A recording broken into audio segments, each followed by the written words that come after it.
حضور پاک صلی اللہ علیہ وآلہ وسلم کی ذمہ داری یہ ہے جس کو قرآن کریم نے یوں بیان کیا، وَمَا أَرْسَلْنَا مِن رَّسُولٍ إِلَّا لِيُطَاعَ بِإِذْنِ اللَّهِ، فرمایا پیغمبر کو اللہ پاک اس کائنات میں اسی لیے بھیجتے ہیں کہ نبی کی بات کی اطاعت کی جائے،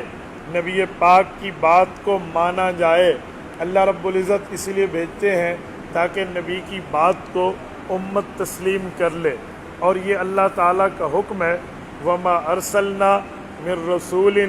إِلَّا لِيُطَاعَ بِإِذْنِ اللَّهِ، نبی کو اس لیے بھیجا جاتا ہے تاکہ رب کریم کا حکم ہے اس کی بات کو مانا جائے۔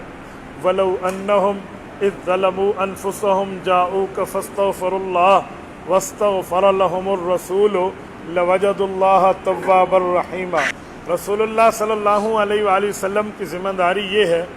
کہ حضور پاک علیہ الصلوۃ والسلام امت مسلمہ کو دین اسلام سمجھا رہے ہیں۔ اب رب کریم نے فرمایا وَلَوْ أَنَّهُمْ إِذ ظَلَمُوا أَنفُسَهُمْ جَاءُوكَ فَاسْتَغْفَرُوا اللَّهَ، نبی کو رب اس لیے بھیجتا ہے کہ جو گناہ گار آدمی ہے وہ پیغمبر کے پاس آئے، فَاسْتَغْفِرُوا اللَّهَ، خود بھی اللہ سے معافی مانگے، وَاسْتَغْفَرَ لَهُمُ الرَّسُولُ، اور نبی بھی اللہ تعالیٰ سے اس امتی کے لیے معافی مانگے، لَوَجَدُوا اللَّهَ تَوَّابًا رَحِيمًا، رب کریم اس کے پچھلے گناہوں کو معاف کریں گے اور اگلی زندگی پر رحمت نازل فرمائیں گے۔ میرے دوستو، یہ آیت کریمہ بتاتی ہے کہ گناہ گار آدمی کی سفارش کیسے ہوگی۔ اب میں آپ کی خدمت میں دو باتیں پیش کر رہا ہوں۔ ایک یہ ہے، ہم یہاں بیٹھے ہیں، ہم اپنی غلطی کا اللہ تعالیٰ سے اقرار کر کے معافی کا مطالبہ شروع کر دیں، اے میرے مولا ہم سے غلطیاں ہوئیں، گناہ ہوئے، خطائیں ہوئیں، اے اللہ تو ہمیں معاف فرما دے۔ رب کریم ہمیں معاف فرما دیں گے اور ہمارے گناہوں کو اللہ تعالیٰ ختم فرمائیں گے۔ ایک ترتیب تو یہ ہے، اور ایک ترتیب مزید ہے، وہ یہ ہے کہ جب رسالت مآب علیہ السلام موجود ہوں،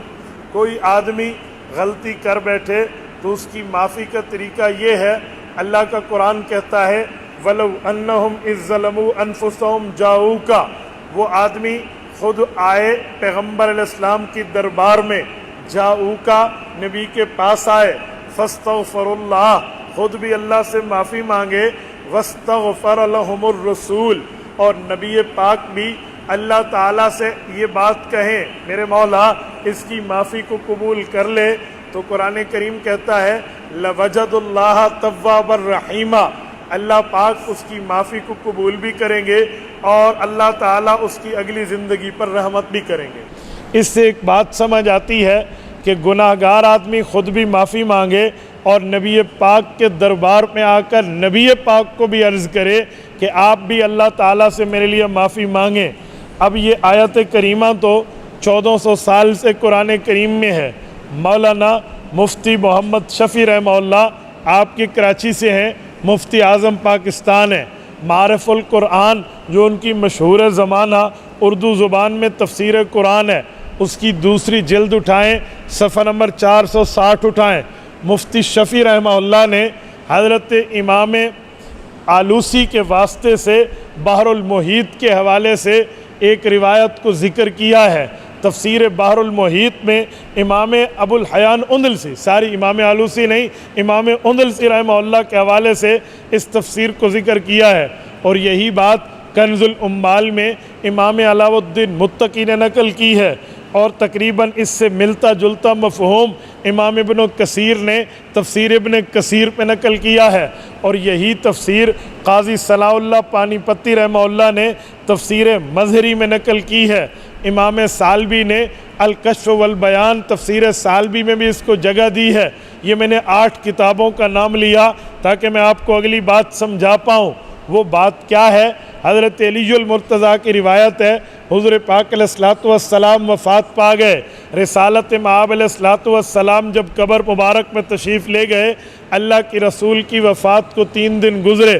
دیہات سے ایک شخص آیا اور آ کر رسول اللہ کے مدینہ میں پہنچا۔ اس بندے کے علم میں نہیں تھا اللہ کے رسول دنیا سے رخصت ہو گئے، اس کو پتہ نہیں تھا رسالت مآب کا انتقال ہو گیا۔ وہ بندہ گھر سے چلا تو یہ آنکھوں میں خواب سجائے چلا کہ میں جاؤں گا اللہ کے رسول کی زیارت کروں گا، میں پہنچوں گا رسول اللہ کی خدمت میں پہنچ کے آپ علیہ الصلوۃ والسلام سے دعا کراؤں گا۔ لیکن جب وہ بندہ مدینہ طیبہ آیا تو اس کے رونگٹے کھڑے ہو گئے، میں یوں کہوں تو بے جانہ ہوگا کہ اس کے ہاتھ کے طوطے اڑ گئے، وہ پریشان ہو گیا کہ میرے ساتھ ہوا کیا ہے۔ اسے پتہ چلا اللہ کے رسول دنیا سے رخصت ہو چکے ہیں۔ جب وہ بندہ مدینہ طیبہ پہنچتا ہے، در و دیوار کو دیکھتا ہے، پریشان و حیران ہو جاتا ہے کہ میں جس شخصیت کی زیارت کے لیے آیا تھا، میں جس شخصیت کے خدمت میں حاضری کے لیے آیا تھا، وہ تو دنیا سے رخصت ہو گئے۔